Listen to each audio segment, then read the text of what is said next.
First of all, I want to thank the organizers for inviting me out and reminding all of us that, 3D collaboration is actually better than 2D collaboration. Right? I mean, I think I was mentioning to someone this morning that, when we go to these meetings virtually, we tend to jump in when we need to do something or when there's a talk by someone we know, but we don't tend to listen to everything else. Right, and that's a tremendous flaw in the hybrid model. So I tremendously thank the organizers for getting us back on track. The second reason is I also want to thank them, of course, for inviting me. But I think part of the reason why they invited me is because I think I might have microscope number 2 at Illinois. I thought I bought one of the very, very early ones before I actually went to Harvard. And so I'm going to talk about some of the imaging work that we're doing at Harvard.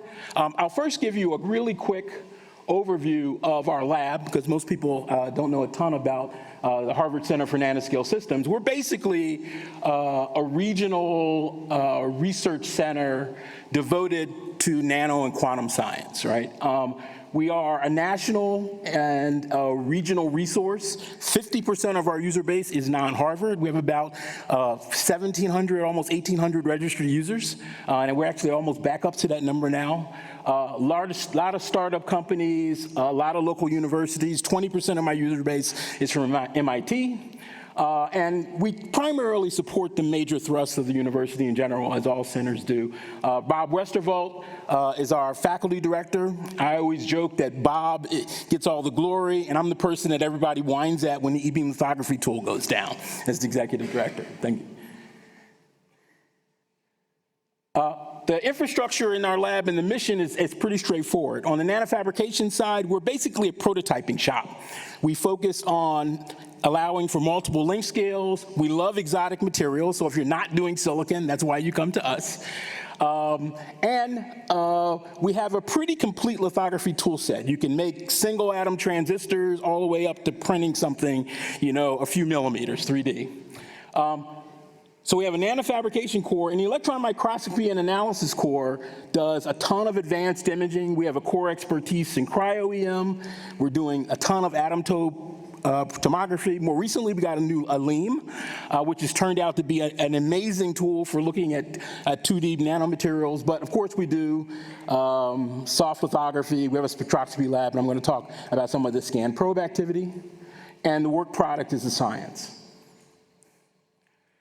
One of the things we did during the pandemic is we actually made a virtual model of the lab. So you can actually go to our website. If you just Google Harvard Center for Nanoscale Systems, go to the front page, say virtual tour, you can walk around the entire 3 floors of the lab.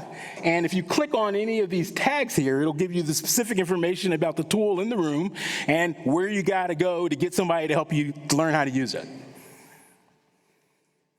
Okay, we, like every other lab, do primarily the work that's being done in our community as a whole. And if you come to the Cambridge area, there's a ton of quantum information science work being done, a ton of nano-optics, a ton of nanospectroscopy and nano-device work, and a kind of a wide variety of other activity. But the one thing that's important for us is that we also house the National Science Foundation's Center for Integrated Quantum Materials, which is an S&T center done cooperatively, between Harvard and MIT, with a bunch of integrated faculty from some other institutions. And most of the work that goes on in our labs. Sequum is actually driving a lot of the materials interest for the kinds of things that we tend to look at. A lot of 2D van der Waals materials work. I kind of still do a little bit of carbon nanotube work, only because I won't let go. I always tell people that carbon nanotubes are the redheaded stepchild of nanomaterials. And they work pretty well, but they're kind of out of vogue these days. But we have a lot of work on topological insulators, materials for doing exotic metasurface. We do a ton of integrated photonics, a ton of diamond color center photonics, and all of those processing techniques are developed in-house.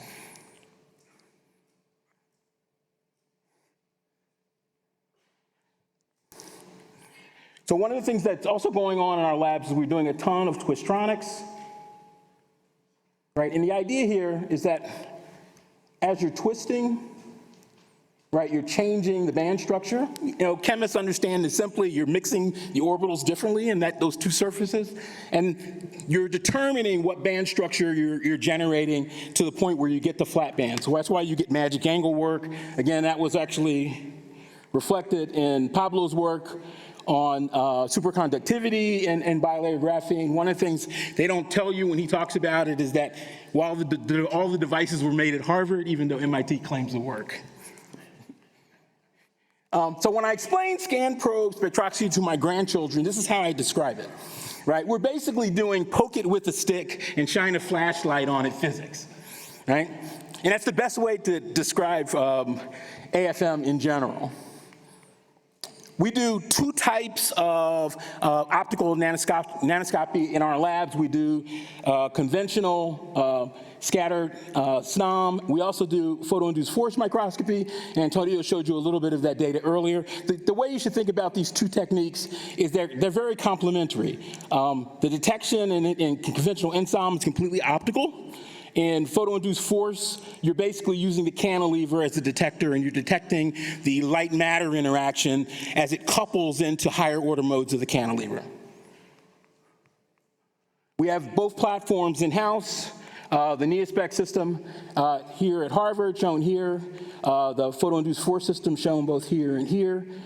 Actually, this image, if I get a little bit of time at the end, I'll talk to you a little bit about it. It's kind of an image that almost settled the bet. I think we're wondering whether or not it actually quite settled the bet.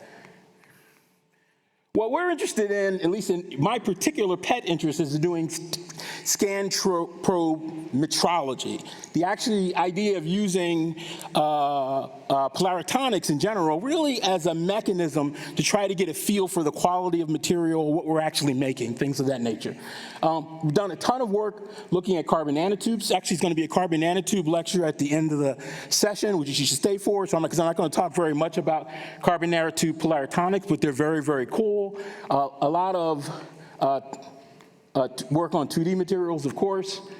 The idea here is kind of pretty simple. If you take and you grow conventional carbon nanotube arrays, actually shown here, you have a general problem, right? The problem is that if you think of a carbon nanotube as a graphene sheet rolled into a tube, right, how you fold the tube determines the electronic structure of the tube. And so if you just grow stuff in CVD, just naturally, even if you do a very good job of controlling the diameter, 30% of the tubes are metallic, most of the rest of them are semiconducting, quote unquote, right? And so the idea is that you really don't have a good mechanism for trying to understand in an array what the electronic structure of the tubes are. We did some very detailed work using scan probe microwave reflectivity as a strategy for doing this. It actually works really well. You can actually use it as a way of purifying arrays. But one of the things I was interested in is whether or not you could do this optically, where it would be really non-contact. And it turns out you actually can. You can actually light up plasmons in the nanotubes pretty efficiently. Metallic tubes light up quite well plasmonically, right? Semiconducting tubes don't light up at all, right? Of course, you end up realizing that your nanotubes are crappy because you have a nanotube here that kind of started out semiconducting and ended up metallic, right? Because of structural changes probably within the tube itself, right? The other thing that's kind of interesting about it, you can also make nanotube resonators, right? You can actually control the size of the field inside of the tube by changing the resonator length of the nanotube itself, right? So you can effectively use the nanotube as a resonator for controlling the optical field, right? Like I said, one of the bad things is apparently you can really make really crappy nanotubes, right? This is actually an interesting story here. So if you look at this one, this shows you kind of the worst case, right? I have a really nice metallic tube here, a tube here that's apparently schizophrenic. My guess is that it's a doped semiconductor tube. And then, of course, here you have one that's purely semiconducting. I'm hoping that the last speaker will talk a little bit more about the wide variety of cool things you can see in nanotubes doing this, but I won't go into that here. So let me move on to 2D materials. And we've talked a ton about Polaritonics over the course of the day here. The way I use Polaritonics is I want to use Polaritonics as a detector for what's going on in the material itself, right? And so the idea is that there's a ton of work that's been done, beautiful work done, showing that you can generate Moiré domain walls in twisted bilayer graphene, right? We make devices out of these to do transport measurements, to do some of these low temperature measurements. And the problem that we have is that we want to make the device, right, and we're going to go through some insane number of processing steps, but we like to be able to understand as we're going through the processing, do we still have what we started out with, right? And you can't really do that imaging the plasmon, right, because as soon as you bound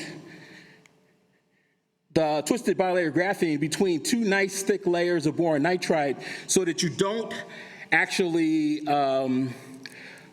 so you can actually control the properties of the bilayer graphene. You're going to make sure you're going to protect it, right? You lose the ability to see that plasmonic pattern.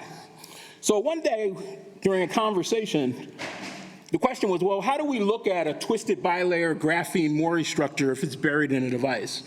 And so the first option was, well, let's try an experiment and see if we just launch the phonon Polariton in the boron nitride cap, do we get enough signal back so that we can image the Moiré pattern, right? And actually, I thought when Reiner gave his talk yesterday, you know, he kind of mentioned this idea of doing Polaritonic Interferometry. That's basically what we're doing, right? And the idea is that for all of you who think these devices are nice and clean, this is Keebler-Elf physics by students who basically take flakes and stack them on top of one another. The previous speaker mentioned that trying to get the angles right is hard, and it is because it's an art form, right? So we'll start off by showing this is kind of what you see standardly when you do direct excitation of the plasmon. Let me show it here better, right? So the idea here is you graphene plasmon, you're driving at the plasmonic wavelength, right? You see the nice Moiré pattern.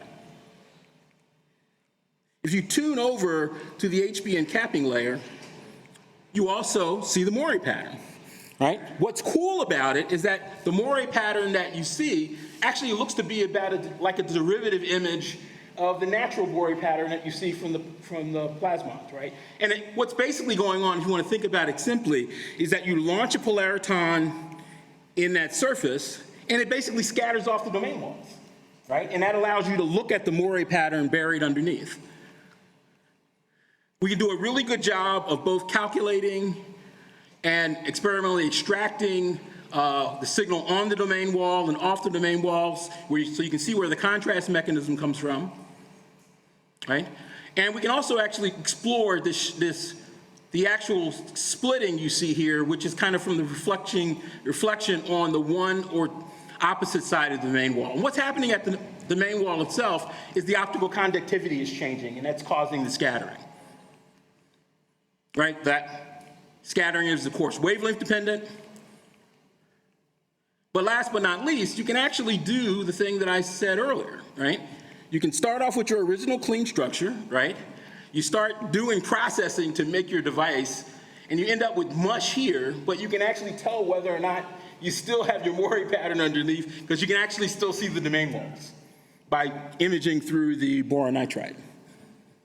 So since the chairman is standing up, I'm probably going to just go quickly through a few other things that we're playing around with. We're now growing large area CVD layers of boron nitride, and the idea here is to expand some of the resonator work that Antonio talked about earlier. But what's nice here is you have a nice big area over which you can make these optical resonators, and you can think about making kind of other interesting coupled resonator structures, coupling resonators to waveguides, things of that nature.